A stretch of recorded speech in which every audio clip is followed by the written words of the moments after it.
Cannabis use in America, why the reform of marijuana laws is inevitable. I'm Russ Belville, Normal Outreach Coordinator.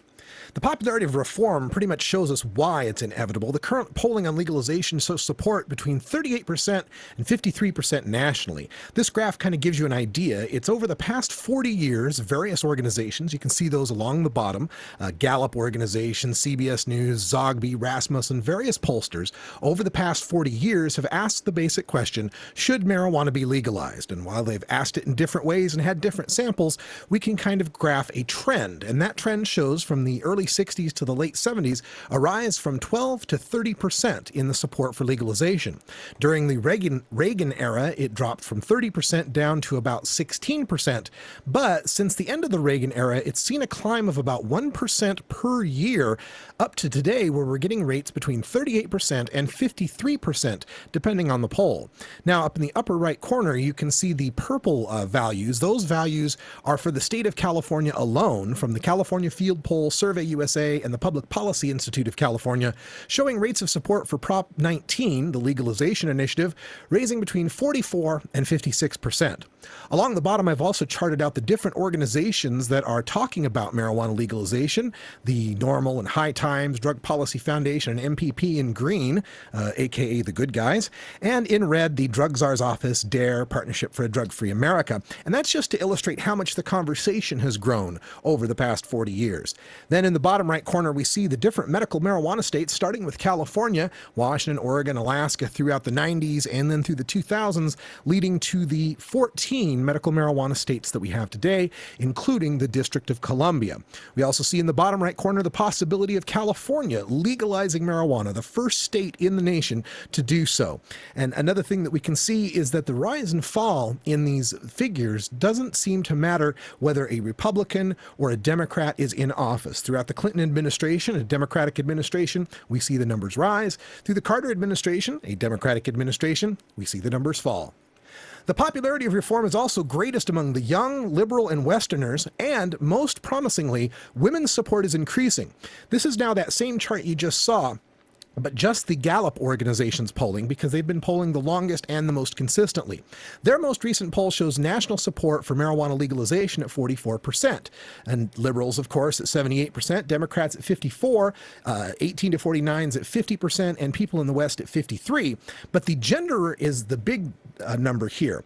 The support among women is 44% in this 2009 poll. In 2005, that number was 32%. So we've seen a growth of 12% of women's support for the legalization of marijuana. It's always been a tough group to crack because we're talking about usually young women, young parents, and once people have kids, their views on the legalization of marijuana seem to change. So that is very promising development there. We're also seeing, when this is broken down by racial and ethnic groups, lower amounts of support among Latinos and African Americans than one would expect.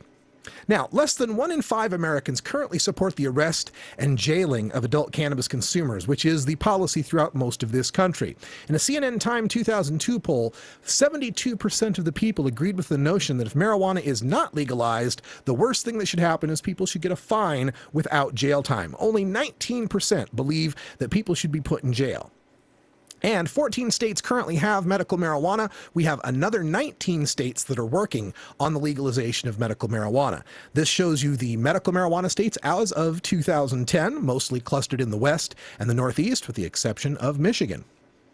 And we have another chart here that shows you in the United States the support for various other marijuana laws. And you can get a copy of this from our blog at stash.normal.org. The dark green states are states that are both decriminalized and medical. The light green states are those that are just medical. And the yellow states are those states that are decriminalized, where the possession of usually less than an ounce is just a ticket, an infraction, and doesn't carry with it a criminal record. The state of Ohio has the greatest limit, which is 100 grams. grams, 3.5 ounces, before someone is considered to have committed a crime in that state. However, there are all sorts of creative ways that authorities get away with violating the spirit of that law. For example, in New York City, while the possession is decriminalized, public display is not. So oftentimes people are coaxed into taking the marijuana out of their pocket, and at that point it is public display, and that's an arrestable offense. New York City leads this country in the arrest of marijuana consumers with 40,000 arrests, largely clustered among African Americans and Latinos, which we will talk about shortly. The demographics of cannabis are another reason why we are seeing a change in the American attitudes. Over 100 million Americans have used cannabis at some point in their lifetime. Now, these are numbers for the United States government's Monitoring the Future survey that's conducted by the University of Michigan, showing over 102 million total marijuana users in this country, people who have used sometime in their life.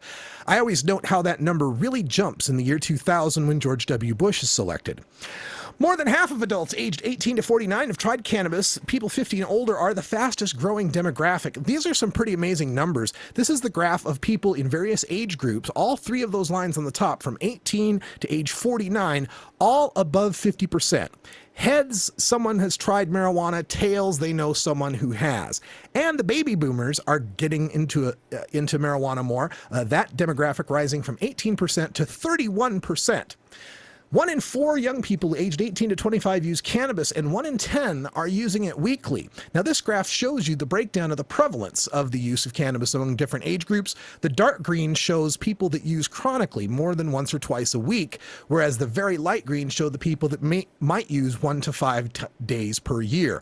28% of 18 to 25-year-olds are using cannabis at least 1 day a year, with 11.2% of them using at least twice a week. But we can see those numbers declined by about half in the next age group, 26 to 34, and by about another 40% for the 35 to 49 age group, and declining by half again to the 50 or older age group. So much for that super addictive marijuana. Now, nobody wants to see... No, we won't go there. All right, let's see. These numbers are again from the Substance Abuse Mental Health Data Archive, so it's important to understand that these are pollsters asking people on the telephone whether or not they break state and federal law. So you might want to adjust the numbers upward because of the factor of some people not wanting to admit that. Also, when we look at the demographics, 3 in 4 cannabis users, people who have tried cannabis, are Caucasians, white people, 76%, 75 million, with Hispanics only 9% and African Americans making up only 11% of the people who have used cannabis by race or ethnicity. But of course, when you look at the arrest figures, when you look at the people that are being arrested and sentenced and put into jails for using cannabis, those numbers grow for the African Americans and Latinos. Half of all drug arrests are for marijuana law violations, and 90% of those are for possession alone. This graph is from the Uniform Crime Report of the FBI from 2008, showing 44% of all drug war arrests are for just marijuana possession. And that compares to these other drugs. And of course, if we're spending the money and time trying to bust people for marijuana, we are not spending that money and time on controlling any of the other drugs as well. Both political parties have equally supported marijuana prohibition laws. This is not a Democrat thing. This is not a Republican thing. We can see the graph of marijuana arrests per year rapidly increasing in the era of Bill Clinton, from 381,000, doubling that within 4 years to 695,000 and peaking at 734,000. George Bush continued that arrest rate, but the rate of increase actually tapered off a little bit. The war on drugs has also turned America into the world's leading jailer. It's a policy we just cannot afford from a public relations standpoint.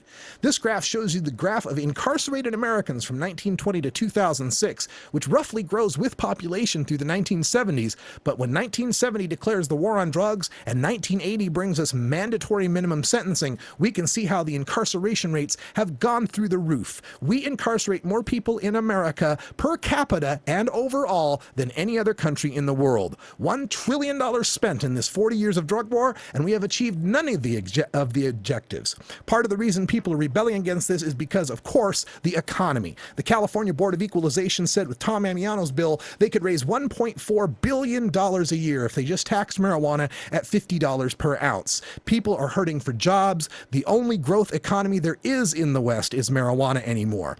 Get involved with these organizations that are working to reform marijuana laws. NORML, MPP, DPA, LEAP, SSDP, SAFER, Americans for Safe Access, and I forgot MAPS. We need to get MAPS in there too. Check them all out. The websites are available up there on the screen. And please, for this conference, if you would take the time to text in to Netroots Nation, the number 903, to the number 69866, fill out a survey, and you could possibly win a free registration to Netroots Nation 2011. I'm Russ Belville from Normal. Thank you so much for your time, and I know that was a lot of information. If you'd like to get some of it, send me an email, russ@normal.org, and I'll be glad to send you copies of the slides.